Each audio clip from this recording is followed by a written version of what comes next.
আসুন, আমার এক ড্রাইভার ভাই স্টুডেন্ট নিয়ে একটা বক্তব্য দিছে, একটু শুনি। সর্বনিম্ন 20 বছর পিঠে করে বহন করি বা গাড়িতে করে বহন করি।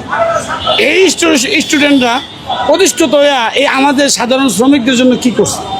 আমি ড্রাইভার পরিচয় শুনলে উনি ডাক্তার সাহেব হয়েছে, আমার গাড়িতে স্টুডেন্ট গিয়া উনি কি আমার জন্য হাফ ভিজিট করবে? আমাদেরকে পছন্দ করে না, আমরা নিচু জাত। কিন্তু ওনাদের যখন আমরা পরিবহন করি তখন আমরা নিজের ভাতিজা, বাগিনা, ছোট ভাই, নিজের ছেলের মতো করলাম দেখি। তারা গেলাম আমাদের বাবার চোখে দেখেন। আরে ভাই, আমাদের জন্য, আমরা এই ড্রাইভার জাতের জন্য এই স্টুডেন্টরা কিছু করবে, এটা কিভাবে ভাবলেন?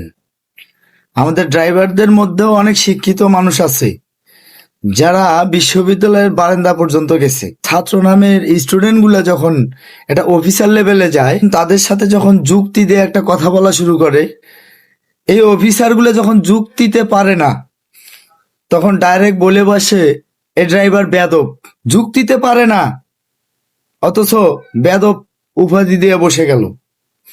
আর এরাই আমাদের জন্য কিছু করবে?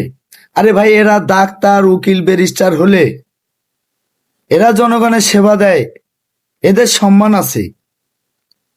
পুলিশ, ড্রাইভার, এরা যদি জনগণের সেবা সারা জীবন দেয়, তবু এদের সম্মান নাই।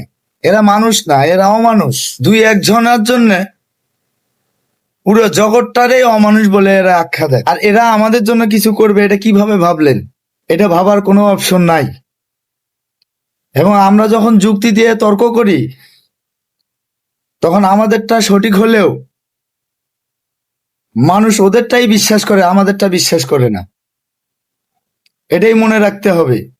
আমরা যাদেরকে সন্তান, ভাই বা ভাতিজা মনে করি, তারা আমাদেরকে সেটা মনে করে না, কোনোদিন করবেও না।